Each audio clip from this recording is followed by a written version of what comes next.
My name is Tom Harris, and this is Exploratory Journeys.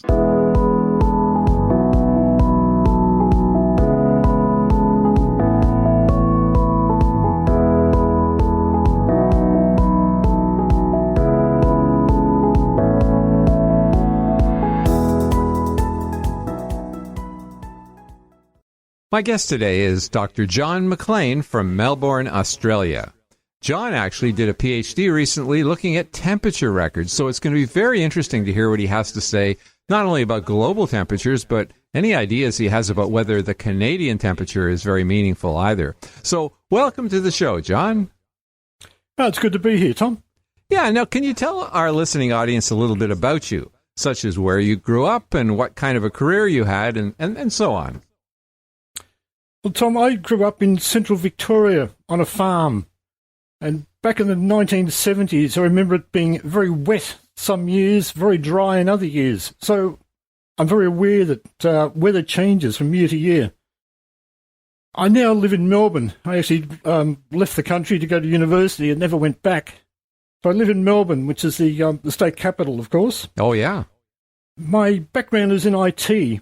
I've worked about 35 years in IT, so information technology, both here in Australia and overseas. So were you focused on databases, or what was your specialty? Oh, I did lots of different things, depending on what the clients wanted. But I do a lot of programming, and I even do programming now at home, on particularly on climate data, because I use my IT skills to pull that data apart and actually see what is really going on. Wow, yeah. Which is somewhat different sometimes to what we're told. Huh. Yeah, I'll bet. And not too many people are really analyzing it right now. No, there are not a lot of us analysing it, and the news media doesn't seem very interested in what we have to say. But quite honestly, we're not being told some of the more subtle things. Like the Northern Hemisphere its temperature pattern is different to the Southern Hemisphere. Oh, yeah. That's right, because you're mostly ocean and south of the equator. That's right. And we've been, well, according to the data, we've been slowly but steadily warming the whole time. But the Northern Hemisphere has been going up and down in steps of about, 30 years or so. Oh, is that right? And what do you think is driving that? I'm not sure, but then I also don't trust the temperature data terribly much. Oh, so it may not be doing that, actually. Or it may not be doing it anywhere near as much as the temperature data seems to be suggesting. Oh, yeah. Now, how old were you when you went back to do your PhD? And why did you do that? In your 50s, I guess it must have been. Tom, I was 60 when I actually resigned from work to finish my PhD. I started it several years before on a part-time basis, but never had time to really put the work in. I'd done little bits, but I really wanted to finish my PhD properly, so I resigned from work to do the PhD. Oh, yeah. And you worked with our previous chief scientist, and that's Bob Carter from, from Townsville? From Townsville, yes, from James Cook University in Townsville. Yeah. So Bob was one of my supervisors, and Professor Peter Ridd was the other supervisor. Yeah, now they had considerable trouble because of their belief in climate realism, right? Oh, yes. Bob actually worked in an office at the university even after he'd retired.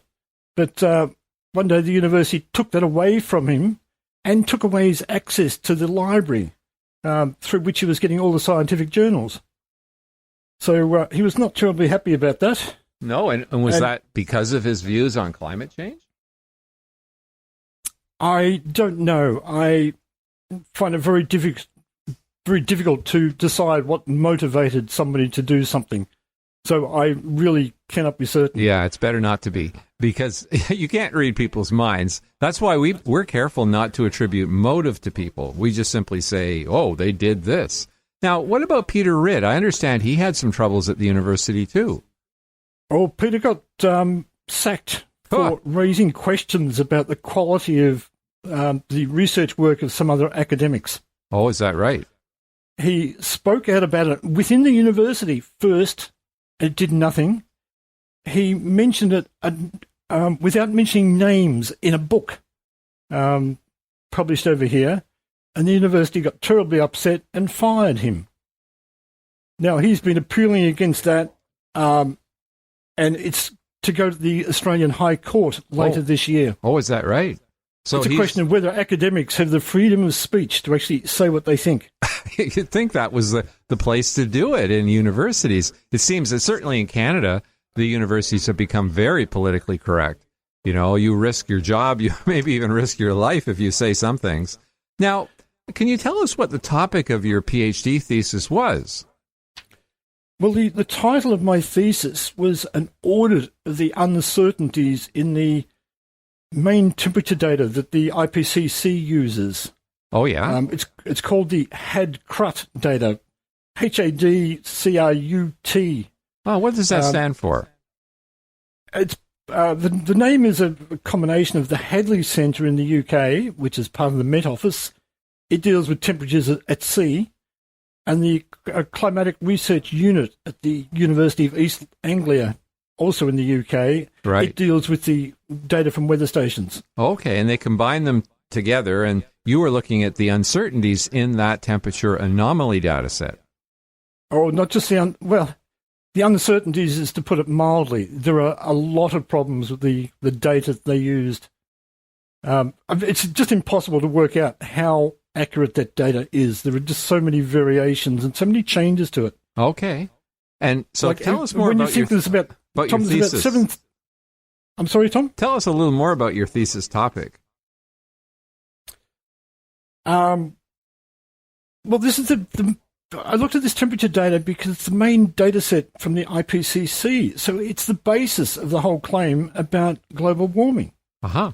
And if this data is wrong or even exaggerates warming, even by 50%, we start to find we're getting very little warming over time. And it's the whole question of whether all the money we're spending as countermeasures is actually worth it. Yeah, exactly. So what kind of temperature rises are they talking about?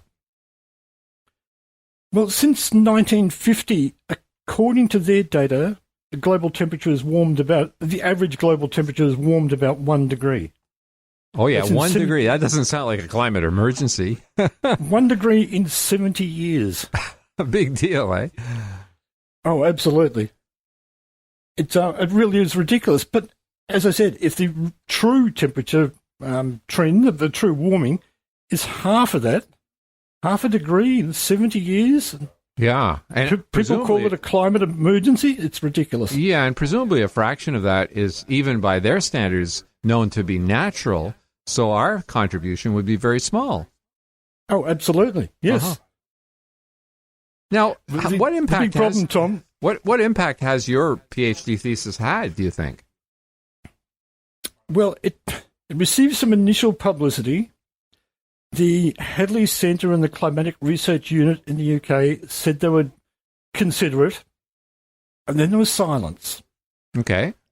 And from what I can see, they have not made any changes to what they do. They have not corrected any of the obvious mistakes in the data. But what they have done is released a new set of data calculated by a slightly different method. Now, they're using that in the forthcoming IPCC report, which will start to be released at the end of next month. All right. Okay. But I reviewed this new IPCC report, and the data set they were talking about was not available for me to look at. Huh. So they don't want anyone to audit it. And worse than that, Tom, they seem to have made it more difficult for anybody to audit. Uh-huh. Now, that might just be a perception of mine, but it's a bit of a worry when they make it more difficult for the public to access the data.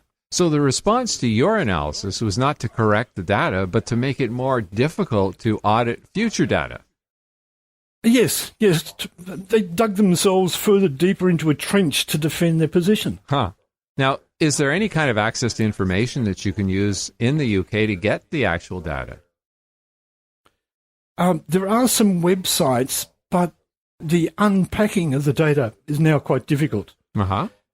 Previously, it was just in what we know in the IT world as ASCII format, so everything was just a character. It was almost looking like a table of numbers. Yeah. Immediately. Now they've made it more difficult, and you have to unpack those numbers in a certain way. Mm-hmm. So it's kind of like it's in code almost. Yeah, the special routines that people need, they're common enough in the scientific world, but the average person can't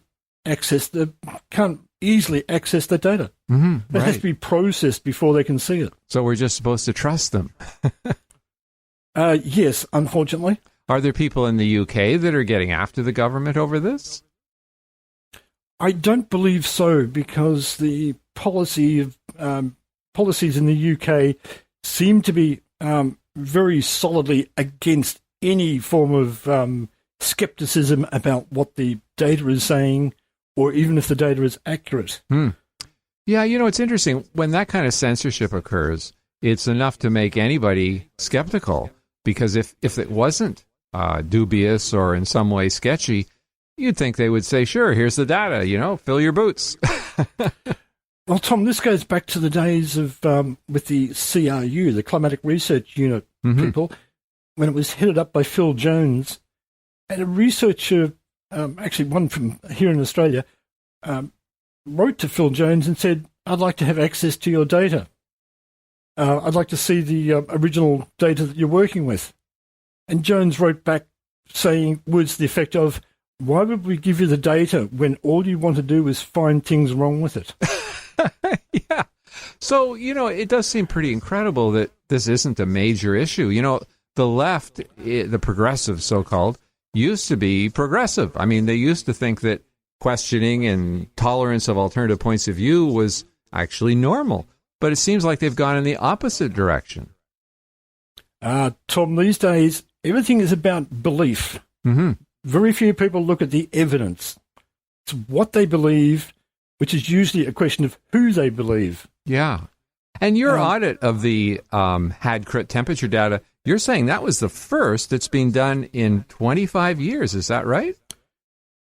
Well, at the time, it was 25 years, and I don't think there's been any audit since I wrote my thesis, so you can add a few more years onto that. So this sounds like an important thing for us to publicize, the fact that the data that's used to back up trillion-dollar decisions across the world is not being audited.